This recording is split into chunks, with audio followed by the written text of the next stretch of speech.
विजय माल्या से लेकर तमाम लोग जब इस देश के बैंकों को आराम से कुछ थोड़ा सा पैसा खिला के मोटा चूना लगा जाते हैं, तो किसी बड़े एक और कद्दावर पार्टी के कद्दावर नेता के लिए ऐसा करना कितनी देर का खेल है। आपको बता दें कि संजय राउत की संपत्ति कुर्क करी गई थी। ये बात ध्यान देने योग्य है कि 5 अप्रैल 2022 को पात्रा चौल भूमि घोटाला मामले में ईडी ने शिवसेना सांसद संजय राउत पर बड़ी कार्रवाई करते हुए उनकी तमाम संपत्ति कुर्क कर ली थी। नमस्कार, हॉकफीड न्यूज में आप सभी का स्वागत है। कभी कंगना रनावत से छिछोरी भाषा में बात करने वाले संजय राउत इस समय ईडी की जांच के घेरे में आ चुके हैं और इस समय महाराष्ट्र में जारी सियासी घमासान के बीच शिवसेना नेता संजय राउत को जो समन भेजा है ईडी ने, और उसमें उन्हें 28 जून को मुंबई स्थित ईडी दफ्तर में पूछताछ के लिए बुलाया गया है। संजय राउत को प्रवीण राउत और पात्रा चौल से जुड़े जमीन घोटाले के केस में ईडी ने समन भेजा है। वहीं संजय राउत को समन भेजे जाने पर शिवसेना ने सवाल उठाया है। आपको बताते हैं कि क्या है ये घोटाला। साल 2017 में कांग्रेस एनसीपी की तथा सरकार ने ये तय किया था कि पात्रा चौल में रहने वाले 672 किराएदारों को फ्लैट मिलेगा।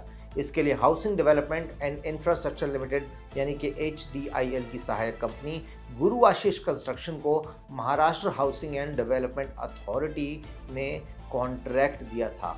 आपको बता दें कि इस कॉन्ट्रैक्ट के मुताबिक गुरु आशीष कंस्ट्रक्शन की तरफ से 672 फ्लैट चौल के किराएदारों को देने होंगे और 3000 फ्लैट MHDA को हैंडओवर करना होगा। ये सभी फ्लैट 47 करोड़ जमीन पर बनने वाले थे। तय ये भी हुआ था कि किराएदारों और MHDA के लिए फ्लैट तैयार करने के बाद जो जमीन बच जाएगी उसे बिक्री और विकसित करने के लिए अनुमति देनी होगी। अब इसका संजय राउत से क्या लेना देना है वो आपको धीरे धीरे समझ में आएगा, लेकिन इस खबर को ध्यान से सुनिए कि आखिर किस तरीके से इस देश के नेता आपके मेहनत और खून पसीने की कमाई को हड़प लेते हैं। सब कुछ तय था कि कौन कौन क्या क्या करेगा और कैसे करेगा, लेकिन कॉन्ट्रैक्ट लेने वाली फर्म गुरु आशीष कंस्ट्रक्शन ने ऐसा नहीं किया। फर्म ने ना तो चौल के लिए लोगों के लिए कोई फ्लैट बनाए और ना ही MHDA को कोई फ्लैट दिया। यहाँ तक कि कंपनी ने जमीन 8 अन्य बिल्डरों को 1034 करोड़ रुपए में बेच दी। यानी कुछ नहीं हुआ और जमीन उठाकर किसी और को बेच दी गई।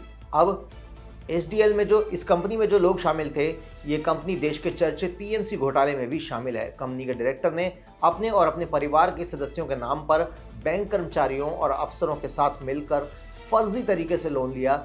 फिर कंपनी के NPA को खत्म करने के लिए 250 करोड़ रुपए का एक फेक डिपॉजिट बैंक में दिखाया गया। इसके बाद बैंक ने फिर से NPA वाली कंपनी HDIL को फ्रेश लोन दे दिया। आप विश्वास करेंगे क्या? लेकिन क्यों नहीं कर सकते। इस देश के अंदर जब नीरव मोदी, मेहुल चौकसी और तमाम विजय माल्या से लेकर तमाम लोग जब इस देश के बैंकों को आराम से कुछ थोड़ा सा पैसा खिला के मोटा चूना लगा जाते हैं, तो किसी बड़े एक और कद्दावर पार्टी के कद्दावर नेता के लिए ऐसा करना कितनी देर का खेल है।